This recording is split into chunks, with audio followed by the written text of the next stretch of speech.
Salut la grande famille, c'est encore moi Rossi BG. Aussi, tu es nouveau, tu es nouvelle sur ma vidéo. Faut t'abonner sur ma chaîne YouTube, ma page Facebook, Instagram, TikTok. Vous pouvez me retrouver sur les 4 plateformes.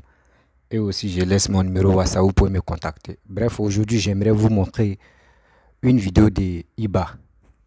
Iba, le Malien activiste qui dit qu'il est panafricain.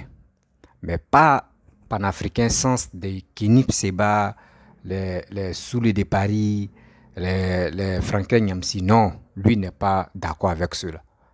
Lui, il fait sa lutte, c'est quoi? Afrique de l'Ouest. Il lutte pour l'Afrique de l'Ouest pour que le développement puisse s'installer. Et aussi, dans ses dits, il est en train de dire, lui n'encourage pas des gens qui insultent président ivoirien qui est Papa Ado. Écoutez très bien sa vidéo et aussi va laisser son numéro.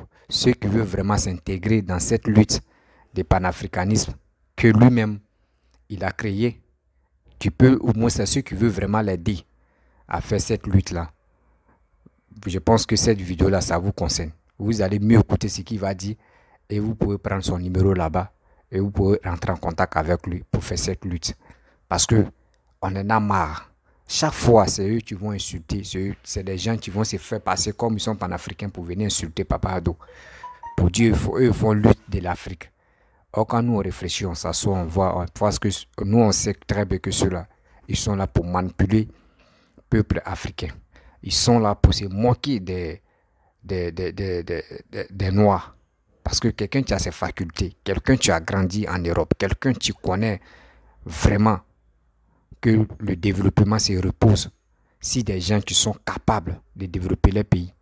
Mais si on passe nos temps à les insulter, à dire de n'importe quoi sur eux, c'est que c'est nous-mêmes, on ne veut pas le développement de notre continent ou le développement de nos pays. Voici la vidéo de Iba. Je vous laisse regarder, écouter très bien ce qu'il va dire et après, je vais aussi parler. Voici la vidéo. Ma lutte que j'ai entamée à la faveur de la Côte d'Ivoire, ce n'est pas pour chercher non, ce n'est pas pour chercher une place quelconque, je n'en ai pas besoin. Je n'en ai pas besoin. Je suis juste derrière la vérité et je la supporte. Quelle que soit la nature, quelle que soit la provenance, quel que soit le poids de la vérité, je vais supporter la vérité. Et rien que la vérité. Je ne vais mentir sur personne. Je vais offenser personne arbitrairement. Je vais accuser personne à tort. Et je ne vais tomber sur personne. Je ne ferai que dire la vérité. La vérité qui se trouve dans ma poitrine, à moi, Iba Bokoum. Par rapport à la Côte d'Ivoire, c'est très important. Parce que beaucoup ne comprennent pas. Et ils n'arrivent pas à comprendre. Personne ne m'a jamais parlé du président ivoirien qui est son excellence Alassane Dramane Ouattara pour que je le supporte ou dire quoi que ce soit. Je ne suis pas en train de le supporter contre le diable seulement. Non, non, non. Je suis en train de le supporter contre les égarés. Il y a des personnes qui ne savent pas où mettre les pieds. Ils se lèvent pour des raisons de race, d'ethnie, de langue, de nationalité, de couleur, pour insulter le bon monsieur de l'Afrique, le papa d'Afrique. Notre papa à nous tous. Et pour nous influencer, ils nous disent, tu n'es pas ivoirien, écarte-toi. Ou bien on nous dit, tu ne vis pas en Côte d'Ivoire, c'est nous, nous sommes ici, nous savons les vérités. Quelles sont les vérités de la Côte d'Ivoire? Est-ce qu'aujourd'hui, il y a une vérité de la Côte d'Ivoire qu'on peut parler sans mentionner Ado, le président ivoirien, son excellence Alassane Dramane Ouattara? Il n'y en a pas. Je ne pense pas. Est-ce que c'est comme ça on défend la Côte d'Ivoire ou être contre le président actuel de la Côte d'Ivoire en s'accrochant à ceux qui se font appeler panafricains, des gens comme Kémy Seba? Non, ce n'est pas la porte de sortie. La Côte d'Ivoire nous appartient à nous tous. Celui qui peut faire quelque chose pour la Côte d'Ivoire, fais-le. Si tu ne peux pas, tu te bats contre la Côte d'Ivoire, tu nous trouveras sur ton chemin. C'est comme ça que je suis. Je n'aime pas qu'on me qualifie de non, ça j'aime pas. Mais tu peux le faire, je peux pas t'en empêcher, mais je te répondrai. Qui que tu sois, où que tu sois, quoi que tu fasses, tu entendras ma réponse à ton égard. Parce que moi, je ne suis pas un égoïste. Je ne suis pas un égaré non plus. Je suis fier d'être africain. Je suis fier d'être malien, pays frère de la Côte d'Ivoire. Et ça, je ne vais pas me réserver lorsqu'il s'agit de dire la vérité sur la Côte d'Ivoire, précisément. Pas seulement le Mali, parce que le Mali est déjà renversé. Le Mali est upside down. Qu'est-ce qui se passe au Mali? Nous le voyons tous. Lorsque les gens se proclament ou bien se réclament de l'opposition ivoirienne et veulent infiltrer les Maliens qui saccagent le Mali pour engager ou bien attaquer la Côte d'Ivoire, non, cela ne se fera pas. Il y a des fils de l'Afrique qui observent. Celui qui dit que c'est pas mon problème là, c'est que le feu n'est pas chez ton voisin, parce que tu vas sentir la chaleur et la fumée de l'incendie. En ce moment, tu sauras que tu es concerné. Ce qui arrive actuellement entre le Mali et la Côte d'Ivoire, la lâcheté des nouveaux dirigeants malhonnêtes, putschistes et dictatoriaux du Mali, vont m'entendre dire la vérité parce que je suis malien. Ils ne sont pas maliens plus que moi. Je ne suis pas en train d'insulter le Mali. Non, non, non. Je suis en train d'insulter ceux qui insultent le Mali, qui sont au pouvoir aujourd'hui. Assimi et sa clique. Je ne le permettrai pas de fermer les yeux sur la vérité pendant que je suis devant une caméra pour dire la vérité. Lorsque les Maliens s'attaquent à un pays souverain comme la Côte d'Ivoire. Ça, c'est mon devoir de Malien, de supporter mon pays, même s'il le faut, le combattre, c'est-à-dire le régime actuel, pour sortir le Mali de la nuance. Il n'y a que des fumiers, il n'y a que des bavards, il n'y a que des assoiffés, il n'y a que des gens qui ont faim, qui sont accrochés à ce régime malhonnête pour essayer de dégrader la relation entre le Mali et la Côte d'Ivoire. C'est qu'est-ce que je ne veux pas. Et en Côte d'Ivoire, il y a aussi des Ivoiriens qui font autant, qui ne veulent même pas comprendre, qui s'attaquent au Mali ou à la Côte d'Ivoire parce qu'ils pensent que l'opposition malhonnête et satanique de Laurent Gbagbo et de Soro Guillaume les favorise d'une façon ou d'une autre, que ce soit de loin ou de près. Mais ces deux hommes politiques de la Côte d'Ivoire, si on peut les appeler ainsi, sinon je ne suis même pas d'accord que c'est des hommes politiques, c'est des déstabilisateurs de la Côte d'Ivoire qui veulent passer par le Mali pour approfondir, agrandir et amplifier l'incohérence de ces militaires, l'injustice, l'insolence et l'impolitesse de ces militaires qui sont au pouvoir au Mali actuellement, ces criminels qui sont accrochés au flanc de la Russie et de son Wagner pour détruire les populations maliennes, en l'occurrence celles du centre et du nord du Mali. Au nord quand même, ils ne sont pas capables de remuer le doigt, de bouger le doigt, ils ne peuvent pas. Parce que nous voyons leur lâcheté et leur incapacité, leur incompétence pour s'attaquer au nord. Ils ne peuvent rien parce qu'ils n'ont pas la plus grande région du nord actuellement, qui est le Kidal, qui sert beaucoup au Mali, qui est une région de potentiel pour le peuple du Mali, pour le pays, pour la souveraineté, pour toute la terre entière du Mali. Mais ces gens-là sont tellement lâches et incompétents, incapables. Ils ne peuvent rien pour le Mali par rapport au Kidal. Donc sur ce, je vais le dire et je vais le répéter. Iba Bokoum, moi, Iba Bokoum, fils d'Afrique francophone, j'ai décidé de mener cette lutte. Pas pour chercher un nom, je le répète. Pas pour chercher une popularité quelconque. Je suis populaire dans ma famille ici, ça me suffit. Je suis très aimé dans ma famille parce que je suis un bon père de famille. Je suis un chef responsable de famille. Je sais qu'est-ce que je fais. Tant que ma famille n'est pas bien nourrie, je ne dors pas. Je suis sur pied, ici aux États-Unis, travailler pour maintenir ma famille dans le bien-être. Tu fais autant, on va voir si tu pourras te battre contre Adou, qui est en train de le faire pour la Côte d'Ivoire. Aucune lutte ne va me faire reculer. Et la lutte panafricaine que j'ai entamée, je vais l'achever. Ou bien mourir sur le chemin de l'achèvement de cette lutte panafricaine. Pour libérer l'Afrique francophone de l'Afrique de l'Ouest. Surtout de la sous-région, les pays qui entourent le Mali. C'est ma lutte. C'est mon combat. ceux qui se sentent loyaux, ceux qui pensent qu'ils peuvent le faire, qu'ils me joignent ensemble, qu'on mène cette lutte-là ensemble pour stabiliser la Côte d'Ivoire, le Mali, le Niger et le Burkina. Actuellement, le plus important, c'est la Côte d'Ivoire. Quand un Ivoirien essaye de s'associer à un coup d'État quelconque pour s'attaquer à la Côte d'Ivoire et son pouvoir, c'est le problème de tous les Africains occidentaux. Nous ne devrons pas permettre ça. Moi, Iba, je mènerai ce combat avec les Ivoiriens ou sans les Ivoiriens.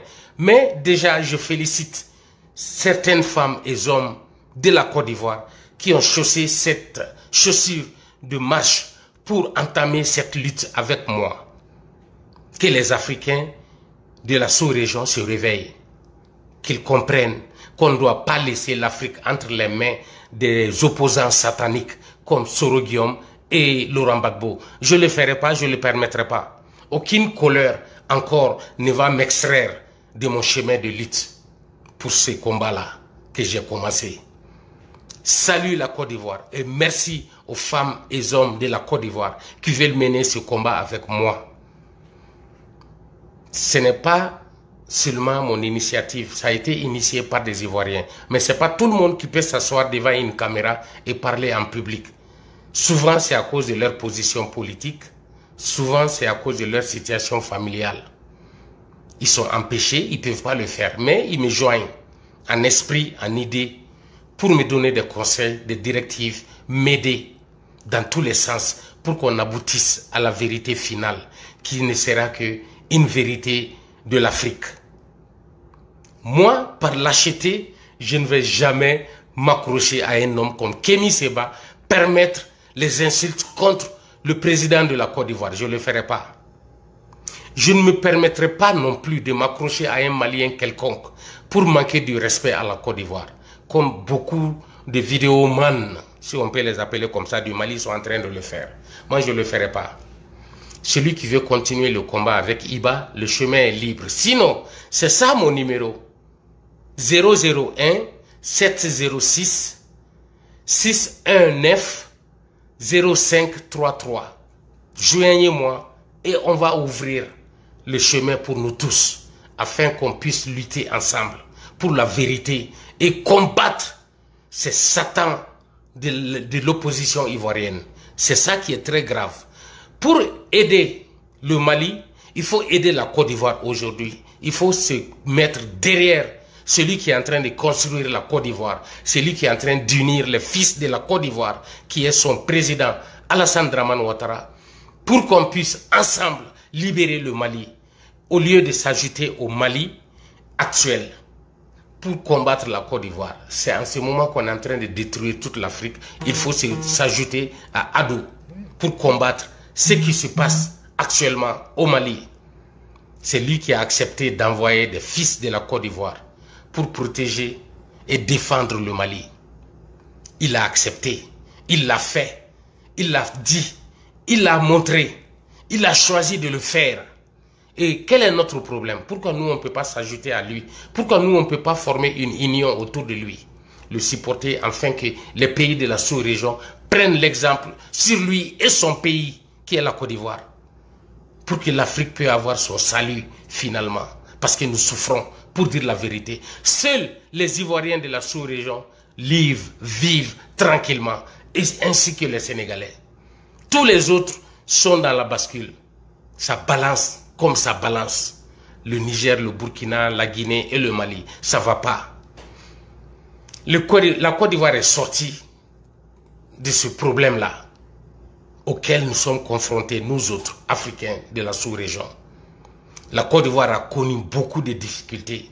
Et finalement, pour se mettre sur pied. Et jusqu'à présent, il y a cette opposition empoisonnée-là qui reste, qui veut attaquer le peuple de la Côte d'Ivoire, les envoyer des virus de guerre, de haine et de guerre tribale surtout.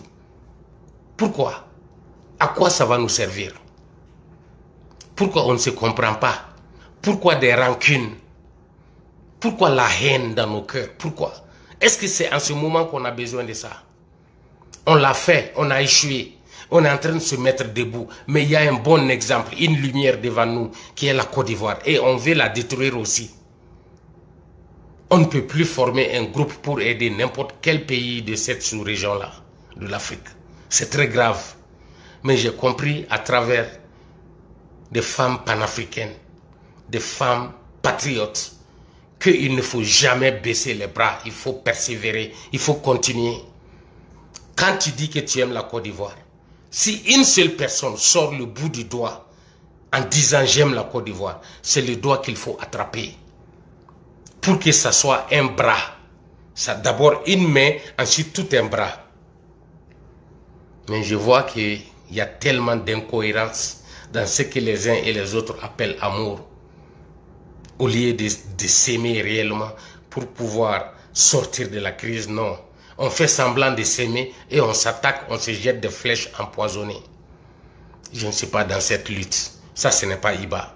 Je n'ai de la haine contre personne.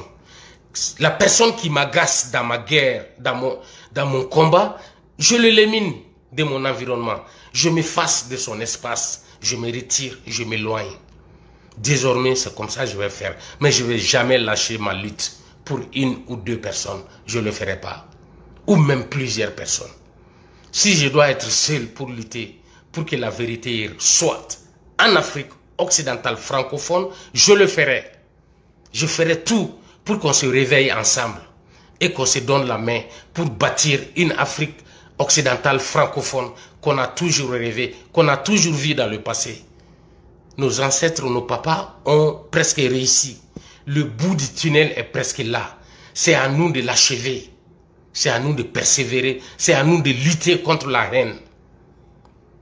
Donc, moi, je ne suis pas allé en Côte d'Ivoire pour créer de la divergence. Je ne sais pas comment dire, des conflits entre frères. Je ne suis pas là pour ça, je ne le ferai pas. Ce n'est pas pour cette raison que je suis parti en Côte d'Ivoire. Je suis parti en Côte d'Ivoire parce que ça ne va pas au Mali. Il ne suffit pas seulement d'avoir les poches vides pour aller s'enrichir en Côte d'Ivoire. Ce n'est pas ça. Mais souvent, à la recherche de la paix, on est obligé d'aller dans un pays comme la Côte d'Ivoire lorsqu'il s'agit du Mali pour sortir de la crise. Voilà le sens de ma lutte. Je ne serai pas celui qui va s'asseoir, insulter la Côte d'Ivoire, manquer du respect aux Maliens qui résident en Côte d'Ivoire, manquer du respect aux Ivoiriens. Non, les Ivoiriens paisibles ne m'entendront jamais leur manquer de respect en quoi que ce soit. Je m'attaque à ceux qui se servent de la Côte d'Ivoire, s'infiltrer au Mali pour attaquer la Côte d'Ivoire. C'est ça que je ne permettrai pas. C'est ça Soro Guillaume, c'est ça Laurent Gbagbo. Je ne m'adresse pas à leurs sympathisants, je ne m'adresse pas à leurs supporters. Ils nous trouveront devant lorsqu'ils se rendront compte que la Côte d'Ivoire n'a pas besoin d'une opposition sale, satanique, comme celle de Soro Guillaume et de Gbagbo. Parce que ces deux hommes sont les plus médiocres que la Côte d'Ivoire n'a jamais eu. Tout le monde le sait. Les critiquer, les manquer de respect et d'autres personnes se lèvent. Non, moi je ne regarde pas ces personnes-là. Moi je continue à les critiquer et ils n'ont pas de place de respect dans mon royaume. Ça ne se fera pas. Qu'ils ne comptent pas sur moi pour leur faire de louanges. Au début, je ne voulais pas. Mais maintenant, je vois parce qu'eux-mêmes avancent. J'ai des preuves et je les vois venir. Je les vois mettre le doigt dans la plaie du Mali, remuer et afin d'avoir une opposition solide contre un pays de paix avec son président de paix. Je ne suis pas partisan de ça. Je n'ai pas peur de mener ce combat. Ma vie va s'arrêter un jour de toute façon. Je dois mourir. Je suis un être humain. Tout ce qui vit goûtera à la mort. Que ce soit les animaux, les humains, la nature elle-même meurt tous les jours sous nos yeux. Vous voyez ça? Et on ne peut pas m'intimider. On ne peut pas me faire sortir de mon combat. Je ne le ferai pas. Je ne supporte pas le Mali d'aujourd'hui contre la Côte d'Ivoire. Je ne le ferai pas. Je n'arrêterai pas de combattre Soro Guillaume et Laurent Gbagbo. Je n'arrêterai pas, pardon. Lorsqu'ils changeront et qu'ils changeront des haches de guerre, peut-être je le ferai. Parce que l'autodestruction ne fait pas partie de mon totem, de mes luttes, de mes guerres, de mes combats. Non, non, non, je ne vais jamais m'autodétruire. Je ne le ferai pas. Supporter la Côte d'Ivoire, si ça te blesse, tu vas mourir de ta blessure. Parce que je ne vais jamais arrêter jusqu'à ma mort. J'ai confiance qu'à travers la Côte d'Ivoire et son président, l'Afrique aura le salut. C'est un exemple que les autres veulent prendre. On a vu le Burkina Faso. Les mauvais Maliens se sont jetés au cou de ce pays-là qui veut émerger, qui veut sortir de la crise, pensant que le Burkina va imiter ou bien emprunter le même chemin que le Mali pour résoudre des problèmes. Non. Le problème du Mali ne sera jamais résolu tant que cette transition existe, parce qu'ils n'ont pas la solution. C'est une transition de consommation, c'est une transition de destruction, c'est une transition criminelle, c'est une transition qui n'est pas intelligente, c'est une transition de discrimination, de division du peuple du Mali. C'est ça la transition militaire du Mali. Le mensonge, les propagandes, les fausses promesses, les crimes, les viols, tout. Surtout le mensonge qui englobe le tout. Comment est-ce qu'il faut supporter un pays comme ça? Quand est-ce que les Maliens vont comprendre et se mettre debout, supporter les dirigeants qui ont échoué autrefois, au lieu de supporter les dirigeants actuels qui n'ont même pas entamé un seul chemin de construction ou d'union nationale? Assimi et sa clique s'en fichent de ce qui se passe dans nos cœurs. Parce qu'ils avaient mis leur confiance sur le génocide, sur la Russie, qui ne fait que tuer les Africains au lieu de construire l'Afrique. Ils se donnent la main, ils veulent supporter les crimes contre l'humanité au Mali, le mensonge au Mali, la division au Mali, la destruction des villages au Mali, brûler la sémence des autres. Tout ce qu'on a cultivé s'envole. C'est ça cette transition. Et c'est ça, les égarés sont en train de s'ajouter pour aimer et aider. Moi, je n'en ferai pas partie parce que j'aime mon Mali. On peut m'insulter, Bané Nikela, celui qui veut, il peut le dire. Ça ne m'empêche pas de continuer à pousser des briques à l'adresse du peuple du Mali pour reconstruire cette belle nation qu'on a détruite nous-mêmes depuis le lendemain des indépendances du Mali. Il n'y a que des coups d'État qui se succèdent. Il n'y a que des Maliens qui meurent. Il n'y a que le Mali qui brûle de tous les côtés. L'injustice. Emprisonner des Maliens inutilement. Je ne vais jamais me mettre à détailler tout ça aujourd'hui. Mais en tête, vous voyez, qu'est-ce que je veux dire? Que ce soit Malien ou Ivoirien ou Africain en général. Tout le monde voit qu'est-ce qui se passe au Mali. Même la Guinée a peur désormais de suivre les pas du Mali. Quand je vois des Maliens appeler ces dirigeants malhonnêtes, patriotes africains, j'ai mal au cœur. Même le Burkina Faso actuellement se méfie du système malien. Ils ne veulent pas ça. Les actuels patrons du pouvoir du Burkina Faso savent qu'avec la France, on aura le développement un jour. Il faut seulement savoir faire. Il faut faire comme dans l'exemple de Alassane Abdraman Ouattara de la Côte d'Ivoire. C'est la main dans la main française qu'il est en train de construire la Côte d'Ivoire. Il n'a pas le problème de constitution, de changer la constitution de la Côte d'Ivoire. Il n'a pas le problème d'imposer une langue quelconque au peuple de la Côte d'Ivoire. Il n'a pas dans son veine de chasser les Français, les étrangers, les ambassades, les systèmes. Il n'a pas besoin de ça. Il a besoin de sa propre diplomatie, sa tête. Sur lequel Félix Houphouët-Boigny, père d'indépendance de la Côte d'Ivoire, a placé son entière confiance sur Ado. C'est sur ça Ado est en train de travailler. Parce que Félix Houphouët-Boigny l'a dit, le vrai Nana Boigny, il l'a dit. Il dit qu'il a confiance en lui. Il sait qu'il doit gagner et il gagnera. Il sait qu'il doit persévérer et il va persévérer. Pour le bien-être de la Côte d'Ivoire. Ce qui arrose le reste de l'Afrique, les pays qui entourent la Côte d'Ivoire. Comme ça a toujours été. Partout de ces frontières, la Côte d'Ivoire est une porte d'entrance et d'opportunité à tous les Africains. Nous le savons tous. Et on veut me calciner pour ça? Non, vive la Côte d'Ivoire. Vive Alassane Dramane Ouattara. Je le soutiendrai comme je l'ai dit le premier jour, jusqu'à ma mort. Je continuerai à le faire. Je pensais pouvoir changer la nature de mon combat, mais je ne changerai pas parce qu'il est trop tôt. Je peux que continuer à le supporter et à le dire aux Ivoiriens qui veulent croire en leur pays, qu'ils comprennent que c'est un héros actuellement qui est en train de diriger le pays. C'est lorsqu'on vit qu'on est héros. Il ne faut pas attendre que les hommes meurent et les appeler héros. C'est l'occasion pour nous de persévérer dans ce sens, de créer beaucoup plus de confiance entre les Ivoiriens pour que nous autres pouvions en profiter. Excusez-moi si je parle mal français parce que souvent je me retrouve comme ça dans les fossés du mauvais français. Vive la Côte d'Ivoire, vive le président Alassane Dramane Ouattara. Ceux qui veulent me joindre, mon numéro est ici. Revisez la vidéo, vous allez m'entendre prononcer mon numéro. Je ne vais pas me répéter plusieurs fois parce que le sujet va être trop long. Qu'on me contacte. Je vais continuer ce combat avec les Ivoiriens dans l'intérêt supérieur de l'Afrique occidentale francophone, dans l'intérêt du Mali, du peuple du Mali. Je vais supporter Alassane Dramane Ouattara. Ceux qui veulent le faire avec moi, ils sont les bienvenus. Je suis avec vous. Bref, la famille, vous avez écouté Iba. Vraiment, ce qu'il a dit, c'est vrai. Parce qu'entre nous-mêmes, les Africains, on doit faire bloc.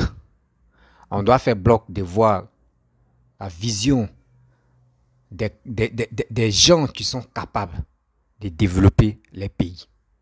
On doit faire bloc derrière eux. On doit les féliciter et aussi on doit faire les éloges. Par exemple, lui-même il indexe Papa Ado parce qu'il voit très bien que grâce à Papa Ado, l'Ivoirien est fier de lui. L'Ivoirien voit que non, la Côte d'Ivoire est en train de se développer. Lui-même il est malien, il reconnaît. Mais pourquoi nous les Ivoiriens, parmi nous il y a des gens qui sont vraiment stupides. Il y a des gens qui sont vraiment cons. Il y a des gens qui sont vraiment pires. On ne peut pas imaginer et on ne peut pas mettre ça dans la tête que quelqu'un qui est là pour qui développe le pays. Et on est là, on l'insulte, on dit des propos vraiment haineux contre lui. Mais on va où est ça? Et vous voulez des gens qui veulent venir s'amuser au pouvoir. Et c'est ceux-là, vous dites non que c'est ceux-là qui peuvent libérer l'Afrique, c'est eux qui peuvent libérer la Côte d'Ivoire. Mais on va où est ça? Mes chers frères, mes chers parents, ceux qui veulent vraiment le développement de l'Afrique de l'Ouest, Iba a déposé son numéro. Vous pouvez le contacter et vous pouvez échanger avec lui. Si c'est pour lui donner les idées, vous pouvez lui donner des idées et on va voir comment on va progresser. Parce que il est temps. Il est temps parce que ceux qui ont créé les soi-disant panafricanisme de Kenny Seba là, ça c'est pour alarguer les gens. C'est fou des gens. Comment quelqu'un te dit qu'il est panafricain? Il est panafricaniste 100%. Et c'est lui qui a les papiers européens. Et c'est lui, matin, midi, soir, c'est lui qui insulte les Européens pour dire ils sont voleurs, ils sont ceci, ils sont cela. Quand tu les demandes, ils n'ont qu'à les donner les papiers qu'ils ont pris chez les Bleus. Ils disent non, qu'eux ils ont grandi là-bas. D'autres me disent qu'ils sont nés là-bas. Donc, eux, c'est normal qu'eux, ils ont les papiers. Mais mon frère, quand tu n'aimes pas quelque chose et tu traites de quelqu'un de voleur, de ceci, cela, c'est mieux. Pour se débarrasser de lui, là, tu dis prenez ce qui, moi, vous m'avez donné là. Moi, je vous donne ça. Je n'ai plus besoin de vous. Et je n'ai plus besoin de vos papiers. C'est comme ça on fait. Mais je vois des gens tarés, des gens qui sont vraiment vendus dans le monde entier, qui disent, eux, soutiennent le panafricanisme.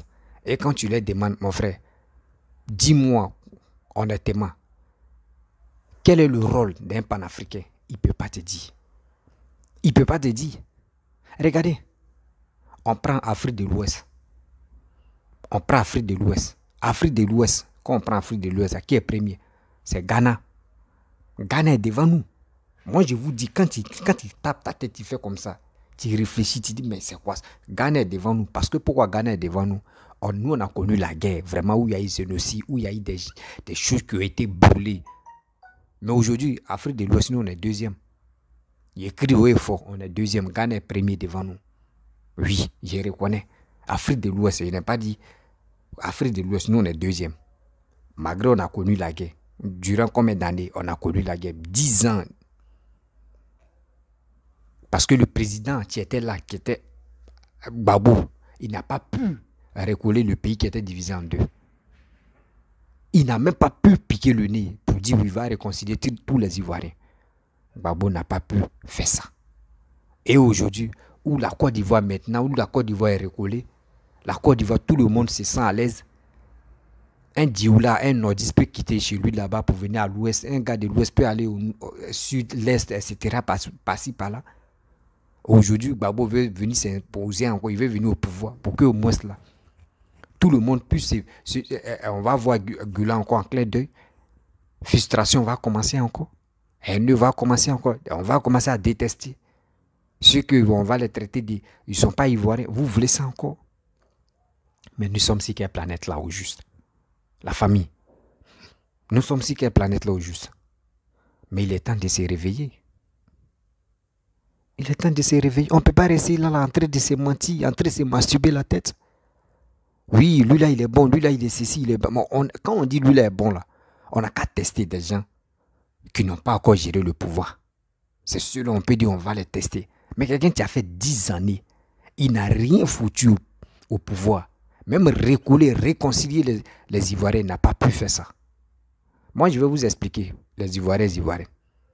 Quand Gbagbo était au pouvoir, c'est Blé Goudé qui faisait tous ces marches-là. C'est Blé Goudé qui mobilisait la jeunesse à se lever debout, à aller à la RTI, à aller dans des trucs. C'est Blé Goudé qui faisait ça, ce n'était pas Gbagbo. Parce que Gbagbo n'a pas la capacité de parler à la jeunesse et puis ils vont se lever. Gbagbo n'a pas la capacité de faire ça.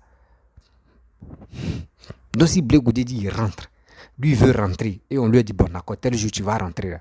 S'il dit lui à chaque fois et puis il est là, je vais réconcilier, je vais venir pour réconcilier les Ivoiriens. Il sait c'est sur quoi il compte. C'est lui qui a mis des gens dehors, mais lui il dit il vient réconcilier les Ivoiriens. Lui c'est son rôle et il a promis de faire ça. Gbagbo n'a pas même pour réconcilier Gbagbo. Vous pensez que Gbagbo, vous voyez Gbagbo en Dieu. Hein? Ceux qui croient Gbagbo là, vous voyez trop Gbagbo en Dieu, en super-héros. Un vrai super-héros vaurien de la classe des CPI. Gbagbo c'est un vaurien, Gbagbo ne peut pas. En 2003, 2002, 2003, c'est Blé Goudé qui s'élève et puis il dit, si tu es en train de manger, arrête de manger. Et puis ça sort dans les maisons. C'est Blé Goudé qui faisait ça. C'était pas Gbagbo. Si Blé Goudé avait dit non, que partez au nord, ou là-bas où il y a les rebelles, là, partez là-bas. Tout le monde allait partir là-bas. Vous avez compris? Gbagbo n'a rien fait. Gbagbo n'a rien fait. Ceux qui croient à Gbagbo comme les demi-dieux là, Gbagbo là, c'est un plaisanté au pouvoir. Oui, moi il dit ça, c'est un plaisanté au pouvoir. Il ne peut rien faire, il ne peut pas casser œuvre dans ça. Maintenant où tout le monde maintenant est à l'aise, Gbagbo va venir encore. Parce que c'est soi-disant les cyber là, qu'il parle là, le retour, Macky retour, on va faire Macky retour. On va voir des gens qui ont des papiers ivoiriens que Alassane les a donnés là. On va faire remaniement pour voir s'ils sont vraiment ivoiriens. S'ils ne sont pas ivoiriens, ils vont aller dans les pays. Vous voyez des choses comme ça. Et c'est ceux-là encore. Vous voulez que les leaders n'aient qu'à venir au pouvoir. Attends, on va où est ça? Réfléchissons quand même. Réfléchissons quand même. Il y a des gens qui sont en Europe. Il y a des gens qui sont à l'aventure. Qui ont vu que la Côte d'Ivoire, il y a la stabilité. Tout est net maintenant. Il n'y a plus d'embrouille là-bas. Les gars ont commencé à investir dans le pays. Ils ont fait des biens là-bas, tout. Les économies qu'ils avaient gardées sur leur compte là, ils ont pris pour venir investir dans les pays, qui est la Côte d'Ivoire. Et aujourd'hui, vous êtes là-bas. Vous n'êtes même pas capable d'envoyer l'argent à vos frères, à vos familles. Et c'est vous inciter la haine pour dire, oui, sortez, faites ça, là, venez gâter. Mais c'est des bêtises. Et quand il n'est pas, non, moi je suis panafricain. Ah, moi je suis panafricain. Et si c'est si, hein. Mon frère est un vrai panafricain là. Il reste au pays. Et il dit, moi là, tellement que je suis un Africain là. Et je suis fier de mon pays là. Moi, il ne va pas à l'aventure. Je suis calé dans moi. Même s'il dit à l'aventure là, il reste dans toujours Afrique là. Je ne vais pas aller en Europe. Et il tape sa poitrine pour dire, moi je suis fier de rester toujours en Afrique. Mais ceux qui sont là pour parler, non, panafricanisme. Des moutons comme ça. Des moutons, des brebis égarés. C'est eux qui disent non que oui, moi ici panafricain. Ado n'est pas bon, Gbagbo est bon. Ado. Donc vous, là, vos bandes de plaisanteries là. Nous on est fatigués, sérieusement. On est vraiment fatigués de vos conneries. Nous on veut l'évolution de notre pays pour mieux avancer. Parce que vos bêtises, Ivoiriens dit, on n'est plus dedans. Excusez-moi, il y a quelqu'un qui m'appelle. Ah, putain. Vos plaisanteries, Ivoiriens n'est plus dedans. Ivoiriens visent loin. Ivoirien veut que son pays n'a qu'à se développer. Et il va toujours taper sa poitrine pour dire, nous on est fiers de connaître Ado. Nous on est fiers, on a connu quelqu'un qui est prêt et qui était prêt. C'est dans le passé, on va toujours remercier Papa Ado. D'abord, on remercie toujours Félix Houphouët-Boigny, c'est comme ça on va le remercier. Les autres là, ils sont venus dilapider l'argent qui était dans la caisse. L'argent qui était dans la caisse, ils sont venus dilapider ça. Maintenant où ils sont là, tellement ils sont traumatisés, ces femmes maintenant c'est dans leur tête. Et tu vois Bédi aussi, il marche maintenant un robot. Lui c'est Siga qui a le tué. C'est ceux-là comme ça, vous voulez.